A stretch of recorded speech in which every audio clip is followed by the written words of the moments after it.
In 21st century, the eyes of the whole world are focused on both India and China. Both these countries are considered as most powerful nation in Asia. The defense budget of China in the year 2020 is $179 billion, whereas India has a defense budget of just $70 billion in front of it, not even half of China. Besides that, China has a bigger army than India due to controversies in Doklam and Galwan Valley a few days ago. The relations between India and China have worsened when India has already objected against CPEC, China-Pakistan Economic Corridor. On the other hand, China is trying to surround India in its own boundary with the help of String of Pearls project, which we all know. Now the question arises, which country is more powerful among both? क्या ये वही India है जो 1962 की battle में China से हार गया था, या ये अब बदल चुका है और इतना स्ट्रॉन्ग हो चुका है कि चाइना को आराम से हरा दे? So we will come to know which country has stronger position in military strength.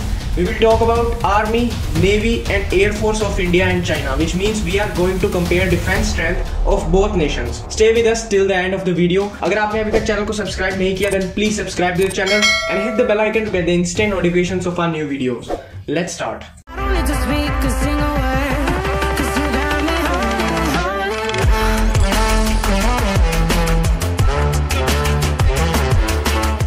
Firstly, we will discuss about army. Whenever we hear, watch or study about history, the cruelty and art of battle must be concluded. For instance, Kung Fu Karate is common in Chinese army, so they can also fight without a gun and defeat the enemy. Even in the clash of Galwan Valley आपने देखा था कि China के troops ने old sharp weapons use करे थे जो कि वर्ल्ड वॉर 2 में भी एक बार यूज करे गए थे.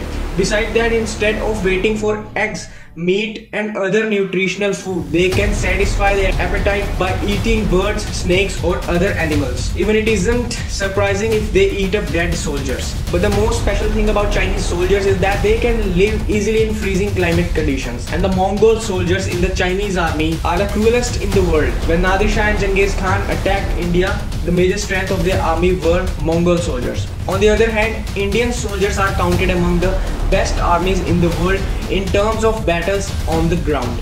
That's why it has been written in history that if any army has American officers, American weapons and Indian soldiers, then it is impossible to defeat such army in the battlefield. But the question here is, are Indian soldiers that true, or they can survive in the battle by eating anything? I would like you to answer this. That what do you think about it? Tell in the comments. China ranks second in the world ground forces with an active army of 21,83,000 and reserve army of 5,10,000. और अपना India भी कम नहीं है जिसकी army पूरे world में third rank पे है in terms of ground forces. It has an active army of 14,45,000 and reserve army में 21 lakh soldiers हैं. So in this case दोनों एक दूसरे को बराबर की टक्कर दे रहे हैं. Now let's talk about Navy. India का जिक्र किया जाए तो हमारे पास INS विक्रमादित्य एयरक्राफ्ट कैरियर है और 18 एयरक्राफ्ट हैं, 15 frigates, 10 destroyers, 20 corvettes, 14 submarines, 135 patrol crafts and 295 sea boats भी हैं. अगर INS विक्रमादित्य एयरक्राफ्ट की बात की जाए तो ये एडमिरल गोरशॉफ का नया नाम है. It has been concluded in Navy since 2013. इसकी लेंथ अप्रॉक्स 3 फुटबॉल ग्राउंड और हाइट 22 स्टोरी बिल्डिंग जितनी है. ये aircraft carrier Como 31, Como 28 helicopter, MiG 29 fighter jets, Dhruv and Chetak helicopter and 30 jets anti missile system से लैस है. सो दुश्मन का इनके 1000 किलोमीटर रेडियस में आना उनके लिए खतरनाक साबित हो सकता है. और तो और ये एयरक्राफ्ट 1600 लोगों को लेकर जाने की कैपेसिटी रखता है. ये 60 किलोमीटर पर आवर की स्पीड से पेट्रोलिंग कर सकता है और 100 दिन सी वेज में भी निकाल सकता है. सेकेंडली, इंडिया है सबमरीन जिसका नाम INS चक्र 2 है जो इंडिया नेवी के न्यूक्लियर पावर से चलती है. India has taken it from Russia on lease for 10 years.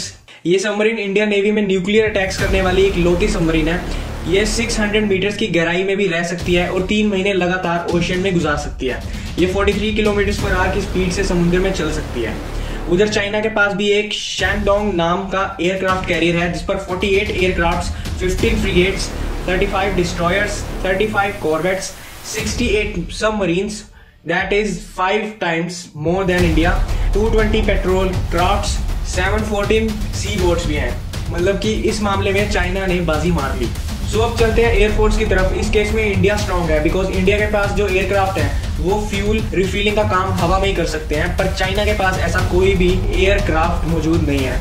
पर प्रेजेंटली जिन जेट्स का यूज हो रहा है इंडियन एयरफोर्स में, उनमें से आधे 9 साल में रिटायर होने वाले हैं। Indian air force has 35 fighter squadron, whereas government ने 42 को अलाउ किया है, जबकि जरूरत 45 स्क्वाड्रन की है। According to recent reports, Indian air force की स्ट्रेंथ 25 स्क्वाड्रन तक लिमिटेड हो गई है, जिनमें से 14 MiG-27 और MiG-21 जेट्स हैं, जो कि 2015 से लेकर 2024 तक रिटायर हो जाएंगे। पॉइंट ऑफ कंसर्न ये है कि उसके बाद इंडियन एयरफोर्स की स्ट्रेंथ सिर्फ 11 स्क्वाड्रन तक लिमिटेड हो जाएगी if no suitable steps would be taken. और एयरक्राफ्ट की बात करें तो इंडियन एयरफोर्स के पास Mirage 2000, MiG-29, C-17 Globemaster, super Hercules मालवॉक जेट एंड सुपर 30 जैसे फाइटर्स जेट्स भी हैं, जिनके अटैक करने की रेंज 3000 किलोमीटर तक की है।